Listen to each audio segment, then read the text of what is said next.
We're about to head into, if we're not already there, into the fire season. There's already been some bushfires around the place. When you have moving parts, you've got the potential for sparking. How much does that worry you when you might have these things ploughed straight through the middle of, a farm where, there's bush, there's grass, and then there's crops? How much of a worry is that? Well, it's massive, and that's actually our biggest concern with all this transmission line process that's been going on, Steve, which we spoke about as well. That's why we're stopping at the gate, these people trying to enter the properties, because we know all we're doing is increasing our fire risk potential. We already know that 90% of the fires come from parks as well. So the 10% is the area that we're out there, and we're just going to increase that potential exponentially. And all the big fires, you'll be old enough to remember the Black Saturday bushfires back in the early 80s, and that was all started by, as most are, by power lines, and that is a Correct. real concern for us. That we're just going to increase the potential for that. I go back to Ash Wednesday. I mean, every time we've had a major disaster fire like these, I mean, it's power lines sparking and lines sparking off each other that cause death and destruction. I mean, we just can't have something. I mean, I would have thought the argument should be how we're making things safer, not how we're making things more risky.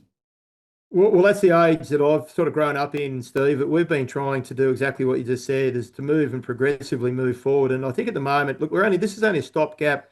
They're only a replaceable setup. This is not something that's long-term built. I mean, this is like buying a car and trading it in 15 years' time, and it's a wreck. So the reality is we've got to try and move forward and come up with a much better plan for energy determination here and energy provision here in Australia than we are at the moment. And it'll include a bit of renewable, but the reality is it's only a short-term gap, because we need to make sure we get further on with it.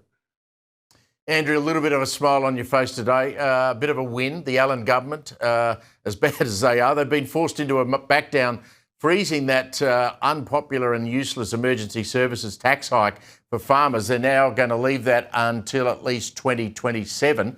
I guess the fact that in November 2026, Andrew, there's going to be an election. I wonder if that's got any coincidence or not. Oh, look, there's no doubt. I mean, the pressure that we've been able to apply through the Across Victoria Alliance, which I chair, that's got 30 groups involved in it. And, the power of the people, really. I mean, we took 8,000 people to the steps of Parliament back in July, and we've had other protests since. And I think that, look, the weight of numbers, all these politicians in the backbench want to get elected. And, I think there's a lot of pressure coming to bear on Jacinta Allen at the moment and Jacqueline Symes about their philosophies of how they're leading the party. And the reality is the place is going broke. And now they've obviously woken up that they're not going to get votes out of the country and out of CFA volunteers as well, because the reality is we just can't afford this, and it's going to break everybody. But we're still calling for a parliamentary inquiry. It doesn't matter who gets in November 26th. We need to know and understand the money that we're putting in to support our emergency services and volunteers is actually getting to that emergency services and volunteers back end. Because at the moment, we're really concerned about the lack of investment. We talk about the United Firefighters Union, who we've teamed up with in Melbourne, the lack of machinery that they're getting in their space. And it's the same for us as CFA volunteers. And this year they've dug up a whole heap of old trucks because the CMA has run out, the DSE, sorry, I've got that many different changes, but the ones that look after the parks and gardens, all their units, they're actually off the road. So, we're out here, we're trying to make sure that we've got a workforce ready to fight fires. Luckily, here on the farm, we've got 3 of our own units, and we'll be deploying them to local fires, but nobody's going to the parks and gardens this year because the equipment's just going to fail. That's what happens when the state's broke. Andrew, thank you. Keep the pressure up. I know you will. We'll catch up with you again soon.